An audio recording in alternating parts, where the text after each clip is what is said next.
साहेब, आज आपण या कार्यक्रमामध्ये उपस्थित आहात। आता आपला जो लढा पाहिला, आम्ही पाहिला की आताच आपण उपोषण करून उठले आणि ते यशस्वी पार पाडलेले। आता पाटील साहेबांनी जे कार्यक्रमाचं आयोजन केलं होतं ठाणे जिल्हा ज्येष्ठ नागरिक सेवानिवृत्त पोलीस असोसिएशन, तिथे आपण उपस्थित आहात। तर ह्या कार्यक्रमामध्ये आपण काय संदेश देऊ इच्छिता की आता सर्व ज्येष्ठ नागरिक रिटायर आहेत, तर आपल्या मार्फत कसे ज्येष्ठ नागरिक म्हणता येणार नाही, अजून हे जवान आहेत, त्यांच्या आणि जवान आहेत, त्या माझ्यासोबत संघटनेमध्ये काम करायला तयार आहेत। आमची संघटना धर्मवीर मानव सेवा संघ, धर्मवीर आनंद निगे साहेब यांच्या उपस्थितीमध्ये स्थापन झालेली संघटना आहे। ही संघटना समाजातील तळागाळातील, आम्ही जात पात धर्मपंथ मानत नाही।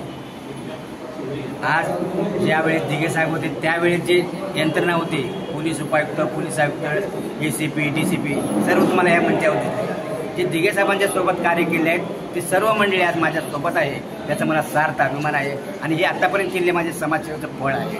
आणि असे माझे गुरुवारी मला जुने जाणते भेटलेत, त्यांचं मी सर्वांचं स्वागत करतो। आणि आज या ठिकाणी आमचे प्रदेश उपाध्यक्ष धर्मवीर मानव सेवा संघाचे वसंत पाटील साहेब यांनी मला इथं बोलवलं, माझं स्वागत केलं।